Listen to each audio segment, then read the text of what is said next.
নমস্কার বন্ধুরা, আজকে 7ই আগস্ট ডিএ মামলার শুনানি সুপ্রিম কোর্টে হয়ে গেল।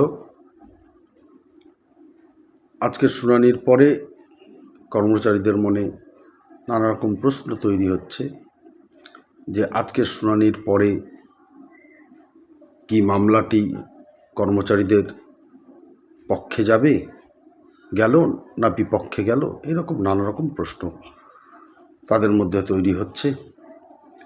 স্বাভাবিক সেটা।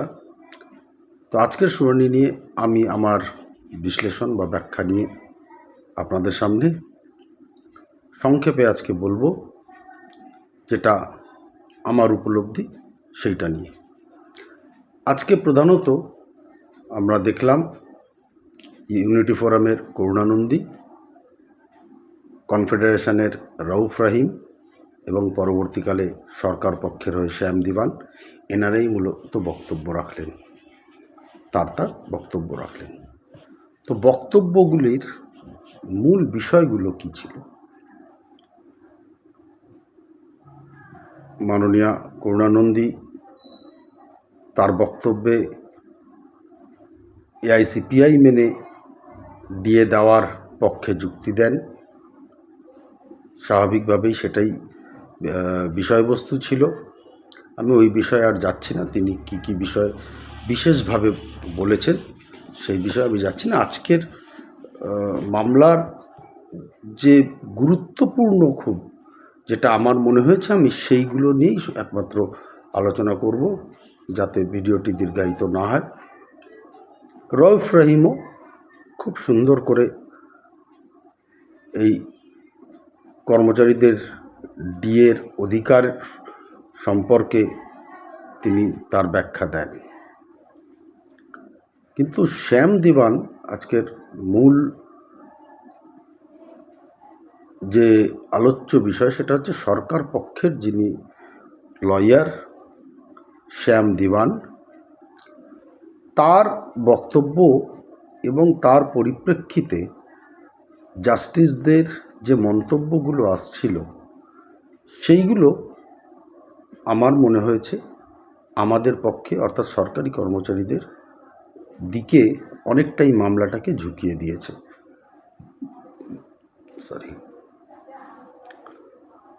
রউফ রহিম খুব সুন্দরভাবেই যখন এআইসিপিআই এর সঙ্গে ডিএর কি সম্পর্ক বা কেন এটা বাধ্যতামূলক, খুব সুন্দরভাবে যখন তিনি বলেন, বুঝিয়ে দেন, তারপরে শ্যাম দিবান সরকার পক্ষের লয়ার তিনি বলতে ওঠেন।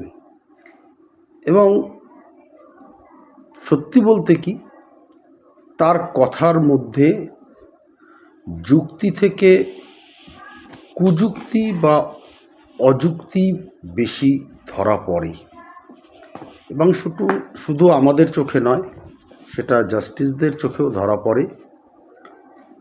তিনি সেই কারণে মাঝখানে, এটা অবশ্য যখন অ্যাডভোকেট রউফ রহিম বলছিলেন, তখনকার একটি আমি প্রসঙ্গ উল্লেখ করি। রউফ রহিম যখন বলছিলেন যে সরকার বলছে যে তার ডিএ দেওয়ার টাকা নেই ইত্যাদি ইত্যাদি, তখন অনারেবল জাস্টিস মিস্টার পিকে মিশ্রা একটি খুব সুন্দর কথা বললেন। সেটা কিন্তু আমার মনে হয় খুব উল্লেখযোগ্য। তিনি বললেন, taking benefit by creating confusion of arithmetic, taking benefit by creating confusion of arithmetic about the financial crunch। মানে উনি বলতে চাইছেন যে এই যে ফিনান্সিয়াল ক্রাঞ্চের কথাটা বলছেন, অর্থনৈতিক যে অসুবিধার কথাটা বলছেন, এটাকে বলছেন তিনি taking benefit by creating confusion of the arithmetic. অঙ্কের একটা কনফিউশন তৈরি করা হচ্ছে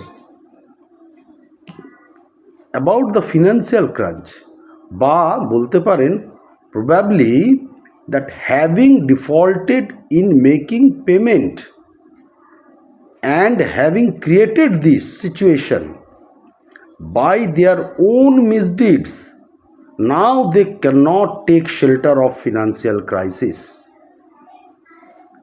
অর্থাৎ এটা আর আলাদা করে বলার দরকার নেই। Justice honourable justice mister PK. Mishra তিনি বলছেন যে এই যে অর্থনৈতিক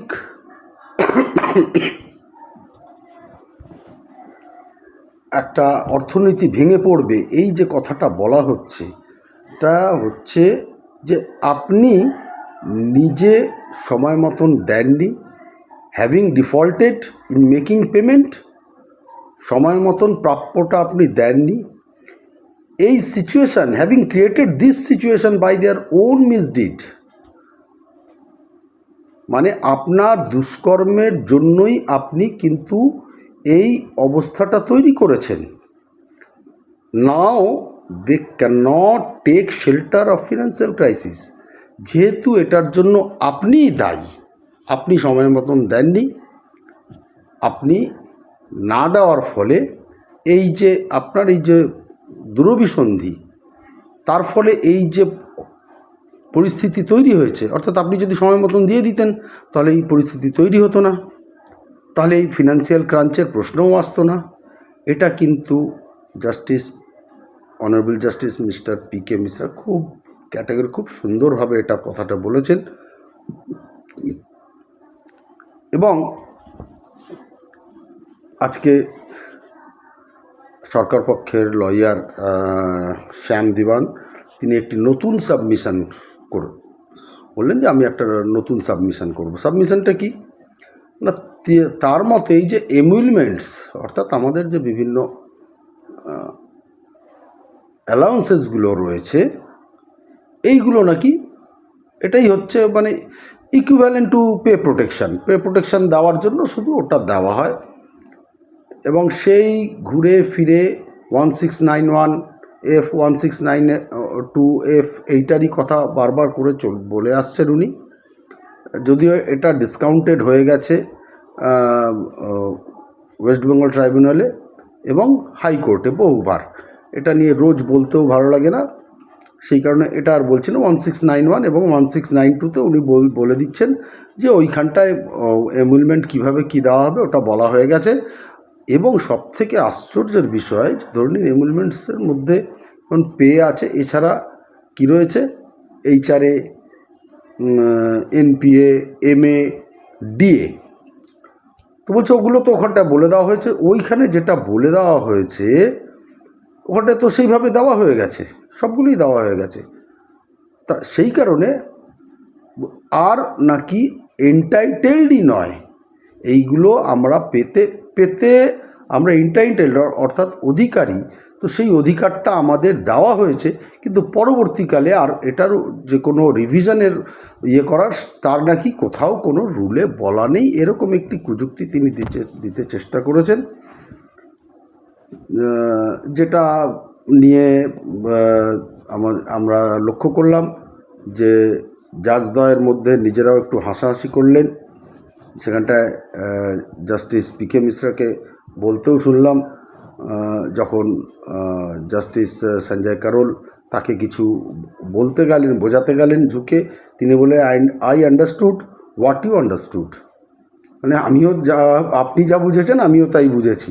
অর্থাৎ যে এইটাকে পুরোপুরি শ্যাম দিওয়ান একটা ভুল ব্যাখ্যা করছেন, সেটা দুজনেই বুঝতে পেরেছিলেন এবং সেটা তাদের কথাতেই বোঝা গেল। অদ্ভুত রকমভাবে, জানি না তাদের স্টাডিতে কি বলেছে, যে এইচআরএ, এমএ এবং এনপিএ মানে নন প্র্যাকটিসিং অ্যালাউন্সেস, যেটা ডাক্তার জন্য হয়, এছাড়া এইচআরএ আর এমএ আমাদের সবার ক্ষেত্রেই প্রযোজ্য, এটা যেমন ফিক্স হয়, দিওয়ান মিস্টার দিওয়ান কিন্তু বলতে চাইছেন ডিএটাও তেমনি।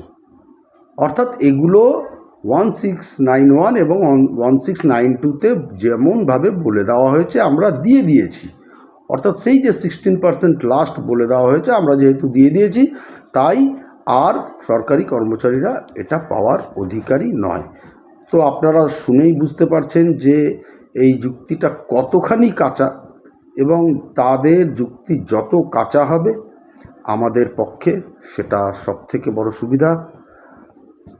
আর আর বিশেষ কিছু আজকে বক্তব্যের মধ্যে ছিল না, তবে আমার মনে হয় যে কোর্টও শুধু জানতে চাইছে যে ডিএটা কর্মচারীদের অধিকার, এটা তো অবশ্যই মেনে নিয়েছেন, কারণ বারবার জিজ্ঞেস করা হচ্ছে যে আপনারা যে দিলেন তারপরে 1692 এর যে মেমোরেন্ডাম, তারপরেও তো আপনারা ডিএ দিলেন, তাহলে কি হিসেবে দিলেন, আপনাদের মেথোডোলজিটা কি, আপনারা কি পদ্ধতিতে এটা ক্যালকুলেট করলেন, তারও কোনো সদুত্তর দিতে পারেনি। তো বেসিস অফ দ্য এই যে গভর্নমেন্টের যে ক্যালকুলেশনের বেসিস, সেটা কিন্তু সরকার পক্ষের উকিলরা এখনও পরিষ্কার করতে পারেনি, কোনো দিন এর আগেও, কারণ তাদের কাছে বাস্তবিকই কোনো উত্তর নেই। তো আমার মনে হয় যে আমাদের এর মধ্যে স্টিক থাকা উচিত, কারণ এই লড়াইটা কিন্তু পশ্চিমবঙ্গের সরকারি কর্মচারীদের ডিএ নিয়ে, অর্থাৎ এই পশ্চিমবঙ্গের সরকারি কর্মচারীরা এবং পেনশনাররা তারা ডিএ কী হিসেবে পাবে, এআইসিপিআই রুল অনুযায়ী যেহেতু আর কোনো পদ্ধতি এখনও উপলব্ধ নেই, বা সরকার নিজস্ব কোনো পদ্ধতি, এই সরকারের কোনো নিজস্ব পদ্ধতি নেই, সেই জন্য আমাদের এর মধ্যে স্টিক থাকলেই আমাদের জয় অবশ্যই আসবে। অন্য উদাহরণ টানতে গেলে জটিলতা বাড়বে, আর আমার মনে হয় সেটার খুব একটা প্রয়োজনীয়তাও নেই।